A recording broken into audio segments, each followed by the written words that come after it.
වැහි බිඳුව පොළවට පතනය වන පතිත වෙන බලය අධිකයි. ඔය බලය හරියටම ගණනය කරොත් එහෙම මේ කොන්ක්‍රීට් වහලවල එහෙම මොකුත් තියෙන්න බෑ. ඕවා හිල් කරගෙන යනවා. යකඩ ගුලියක් ඉහළ ඉඳලා ප්‍රක්ෂේපණය ගහලා අධික ප්‍රවේගයකින් පල්ලෙහාට වෙලා ගහනවා වගේ අධික බලයක් හටගන්නවා. ඔයගොල්ලෝ දැකලා තියෙනවද? වැහි බිඳුවක් ඇත්තටම කෙලින් පොළොවට වැටෙනවා. ඇත්තටම මෙහෙම වීමේ සම්භාවිතය ඉතාම අඩුයි. සහ මේක නොවන හේතුව මම මේ SFT වලට අදාළ පොඩි පැහැදිලිවීමක් කරන්න. මේකදී ඔයගොල්ලන්ට ත්වරණය, ගුරුත්වාකර්ෂණය, බලය, ප්‍රතිරෝධය, නිව්ටන්ගේ තුන්වෙනි නියමයේ ආශ්‍රිත කාරණා කිහිපයක් තියෙනවා. මම පොඩ්ඩක් ඉක්මනට කියලා දෙන්න. මේක හරි ලස්සන කාරණයක් නිසා. හරි. මම මුලින්ම මේකේ මේ නොවන හේතුව උනොත් කොහොමද වෙන්නේ කියන පළවෙනි කාරණය නිකන් ඔයගොල්ලන්ට මතු කරලා ප්‍රශ්නේ දාලා ඉන්න. පළවෙනි කාරණය තමයි ඔයගොල්ලෝ දන්නවා ත්වරණය කියලා දෙයක්. ත්වරණය අපි නිකන් හිතමුකෝ ගුරුත්වාකර්ෂණය අපි 9.8 ආසන වශයෙන් 10 ms ඍණ 2 කියලා ගමු. 10 ms ඍණ 2 කියන එකේදී අර්ථ නිරූපණය කරන්නේ තප්පර එකක් ඇතුළත ප්‍රවේගය මෙච්චරක් වැඩි කරගන්න. එතකොට තප්පර මෙච්චර ගාණක් ගියොත් ප්‍රවේගය ඒ හැම තප්පරයකදීම මෙච්චර ගාණ වැඩි කරගන්න. අන්න ත්වරණය මේ නිරූපණය. හරිනේ.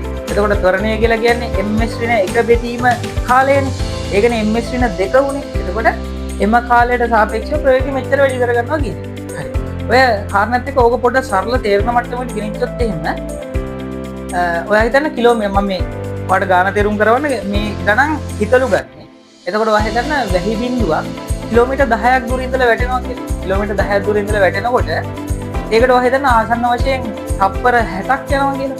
ඒතර ඔයගොල්ලෝ බලන්න තප්පර එකකට මේ ප්‍රවේගය 10 ගානේ වැඩි වෙනවා නම් තප්පර 60ක් ඇතුළත කොච්චර ප්‍රවේගයක් වැඩි කරදෙද? එහෙම නැත්නම් අපි කිව්වොත් එහෙම අවසාන වශයෙන් අධික ත්වරණයකට ලක් වෙලා පොළොවට පතනය වෙන්නේ. මේකේ ඊළඟ දෙවෙනි කාරණය අපි දන්නවා ත්වරණය කියන එක ඍජුවම බලපෑම් කරන බලයට. එහෙනම් මේ වැහි බිඳුව මගින් F සමාන ma දැම්මොත් ආසන්න වශයෙන් වැහි බිඳුවක ස්කන්ධයේ දැම් දෙකක් තුනක් හතර වුණොත් එහෙම අර වැඩි වෙන අධික ත්වරණය ගණනයකට ලක් කරලා ගත්තොත් එහෙම ඒකට F සමාන ma දැම්මොත් වැහි බිඳුව පොළොවට පතනය වන පතිත වෙන බලය අධිකයි. හරි. ඔය බලය හරියටම ගණනය කරොත් මේ කොන්ක්‍රීට් වහලවල ඉතින් මොකුත් තියෙන්න බෑ. ඕවා හිල් කරගෙන යනවා. යකඩ ගුලියක් ඉහළ ඉඳලා ප්‍රක්ෂේපණය ගහලා අධික බලයකින් ගහනවා මේ ප්‍රවේගයකින් පල්ලෙහාට වෙලා ගහනවා වගේ අධික බලයක් හටගන්නවා. නමුත් එහෙම වෙන්නේ නැහැ. ඇත්තට මෙහෙම වුණා නම් එහෙම අපිට ඉන්න බෑ. මේකේ හරිය ලස්සන සංසිද්ධියක් තියෙනවා. මම මේකේ මේ විද්‍යාත්මක කාරණා අර කලින් වගේ පැහැදිලි කරලා මම සරලව අපිට එදිනෙදා තේරෙන භාෂාවෙන් මේක මේ අර්ථ නිරූපණය කරනවා. හරි. මේකෙදි වෙන්නේ වැහි බිඳුවක් ඉහළ ආකාශයෙන් ඉඳලා වැටෙනකොට මේ වාතයේ තියෙන වාත අංශු අපි වායු අංශු කියලා කියන්නේ. මේ වායු අංශු වල ගැටීගෙන හැපීගෙන එන්නේ. එතකොට මේ වාත අංශුවක මේ ජල බිඳුවක් වැටෙනකොට මේ හරහා පහළට බලයක් නිරූපණය කරනවා වගේම නිව්ටන්ගේ තුන්වෙනි නියමයට අදාළව මේකට ඉහළට අපි කියනවා ප්‍රතිරෝධී බලයක් ඇති කරනවා. F dash කියලා ගමු. ප්‍රතිරෝධී බලයක් ඇති කරනවා. මෙයාගෙන් පල්ලෙහා බලයට විරුද්ධව ඇති කරනවා. හරි. අපි මේක තමයි වාත ප්‍රතිරෝධය කියලා කියන්නේ. එතකොට මේ ඇත්තටම මේ බලයට අපි දන්නවා බලය කියන්නේ දෛශික. එහෙනම් බලය පහළට නිරූපණයක් තියෙනකොට බල සංරචකයක් තියෙනකොට ඉහළට තව බල සංරචකයක් තියෙනකොට දෙදිශාවකට තියෙනවා.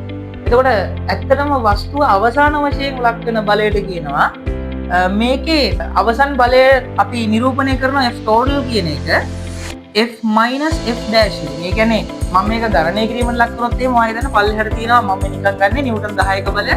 ඊළඟට ප්‍රතිරෝධී බලයේ විදිහට මේ තියෙනවා 8 නිව්ටන් බලයක් නම් අවසාන වශයෙන් 10 ඍණ 8 මේකේ සමක බලය අවසන් බලය මේ resultant force එක. අන්න වචනේ resultant force එක විදිහට දෙකයි එන්නේ. ඔයගලන්ට පේනවනේ 10ට අපේක්ෂා දෙකකට අඩු වෙලා තියෙනවා. ඒ නිසා මේ වාත ප්‍රතිරෝධය හරහා අඩු වෙලා තමයි හැබැයි මතක තියාගන්න. ඒ හැමතිස්සම හැම තප්පරයකදීම අඩු වෙනවා වගේම හැම පියරකදීම අඩු වෙනවා වගේම තප්පරෙන් තප්පරේ ප්‍රවේගය වැඩි වෙනවා. ඒකනේ ත්වරණය නිරූපණය. එතකොට මේ වැඩි වෙන එකත් ඒ වැඩි වෙනකොටම අතරින් අඩු වීම සිද්ධ වෙනවා. එක් අවස්ථාවක් වෙනවා ඒකත් කියලා මම නැත්තම් තීරකේ පොඩි අඩුපාඩුවක් තියෙන නිසා. එක් අවස්ථාවක් වෙනවා මේ ත්වරණය පහළට තියෙන ත්වරණය ඉහළට තියෙන ත්වරණයට මේ සමාන කරන අවස්ථාවක් වෙනවා. මේකෙදි මෙතනින් එහාට වෙනසක් නොවි ඒකාකාර ප්‍රවේගයකින් ඇදෙන අවස්ථාවක් වෙනවා. අර මේ යම් අවස්ථාවක් වෙනවා දුර්ලභ ටිකක් මේ පොසිබිලිටි එක අඩු අවස්ථාවක් වෙනවා. ඒ අවස්ථාවේදී ඒකාකාර ප්‍රවේගකින් ගමන් කිරීම සිද්ධ වෙනවා. හරි. මම දැන් ඔයගලන්ට සරල භාෂාවෙන් තේරුම් කරන්න කරන්නේ. ඇත්තටම ඔය වැහි බිඳු පල්ලෙහාට එනකොට මේ වායුගෝලයේ තියෙන හුලං එහාට මෙහාට හමලා ඒ කෙලින් යමන වෙහි බිඳුව කෙලින්ම ඍජු මාර්ගයක එන එක වළක්වලා මෙයාව ඇල කරලා කරන්නේ මෙයාගේ මේ එන ඍජු බලය අවම කරනවා. හරි.